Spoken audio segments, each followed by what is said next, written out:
इंतजार की घड़ी समाप्त हो रही है। भक्तों की आंखों से बहते आंसू थमने वाले हैं। प्रभु श्री राम अब अपनी जन्मभूमि पर लौटने वाले हैं। एक बार वह पिता दशरथ के कहने पर मर्यादा की रक्षा के लिए 14 साल का वनवास झेल चुके थे। अब एक बार फिर से प्रभु को आताताइयों की वजह से 500 सालों का वनवास मिला था, जो 12 जनवरी को समाप्त होने वाला है। प्रभु फिर अयोध्या धाम लौट रहे हैं। 12 जनवरी का यह दिन पूरी दुनिया में मर्यादा की पुनर्स्थापना का होगा। इस दिन जन्मभूमि पर प्रभु श्री राम, माता जानकी, भ्राता लक्ष्मण और भक्त हनुमान के साथ विराजमान होंगे। ऐसे में मंदिर को संघर्ष से लेकर समाधान तक की तारीखों को एक नजर से देख लें तो पता चल जाएगा कि राम के आगमन को लेकर भक्तों में कितना उत्साह होगा। अयोध्या राम की नगरी, इसकी गवाह सरयू है। अयोध्या मर्यादा की नगरी, इसकी गवाह वहां की रज है। इसके साथ ही अयोध्या विवाद की भूमि है, इसका गवाह 500 सालों से चल रही लड़ाई है।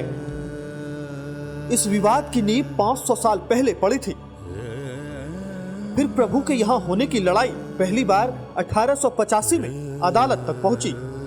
तब से लेकर इस पर सुप्रीम कोर्ट का फैसला आने तक रामलला अपने होने की लड़ाई खुद लड़ते रहे। 1885 के बाद से ही इस मामले में हिंदू मुस्लिम दोनों तरफ से पक्षकार आते गए और मामला उलझता चला गया। 1853 में तो इस अयोध्या ने एक सांप्रदायिक दंगा भी देखा। फिर क्या था, 1859 में अंग्रेजी प्रशासन की तरफ से इस विवादित जमीन पर एक बाड़ लगा दिया गया। मतलब राम की नगरी में राम के होने का प्रमाण अदालतों में देना था। तब फैजाबाद की अदालत में निर्मोही अखाड़े के महंत रघुवर दास ने बाबरी मस्जिद के पास ही राम मंदिर के निर्माण की इजाजत मांगी थी, जिसे तब ठुकरा दिया गया था। फिर किसे पता था कि प्रभु को इसके बाद खुद ही अपने होने का प्रमाण देना होगा और उनको अपनी अस्तित्व की लड़ाई के लिए इतने लंबे समय तक अदालतों के चक्कर काटने होंगे। फिर बात आई 23 दिसंबर 1949 की, जब मस्जिद की गुंबद के बीच प्रभु श्री राम की मूर्तियां प्रकट हुई। इसके बाद क्या था, विवाद ज्यादा बढ़ता इससे पहले ही यूपी सरकार की तरफ से मूर्तियों को यहां से हटाने का आदेश मिला, लेकिन भावना न भड़के इस डर से इस आदेश को पूरा करने में असमर्थता जताई गई। और फिर क्या था, सरकार की तरफ से इसे विवादित स्थल मान लिया गया और मस्जिद पर ताला लगा दिया गया।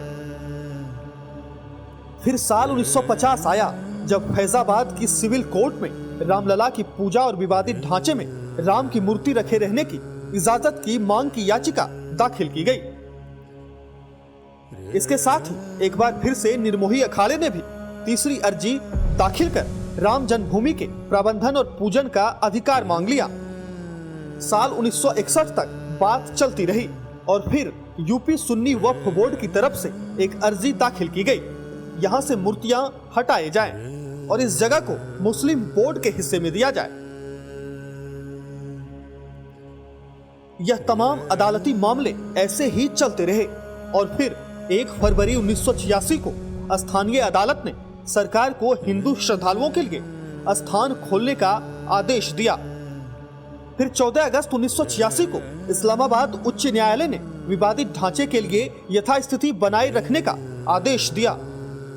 इसी बीच 6 दिसंबर 1992 को विवादित ढांचे को कार सेवकों ने ढा दिया। फिर क्या था, अदालती मुकदमों का सिलसिला चलता रहा। रामलला अपने अस्तित्व के लिए कभी इलाहाबाद हाईकोर्ट में गुहार लगाए खड़े थे तो कभी सुप्रीम कोर्ट में। इतने सालों में क्या कुछ नहीं हुआ। अदालतों में प्रभु राम के होने और उनके ना होने को लेकर बहस चलती रही।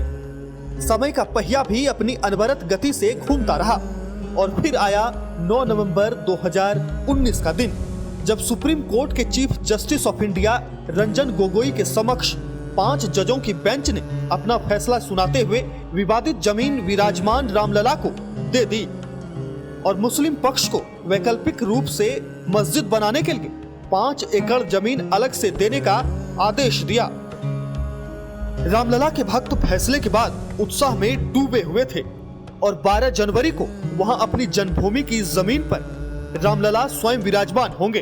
तो उनकी चरण रज पाने के लिए अयोध्या में राम भक्तों का तांता लग जाएगा। प्रभु आखिर अपने अस्तित्व की लड़ाई जीतकर सामने आए हैं और अब वो भक्तों को दर्शन देंगे। हर्षित करने वाले इस पल का साक्षी पूरी दुनिया बनेगी। मतलब मर्यादा की स्थापना का दिन 12 जनवरी का होगा।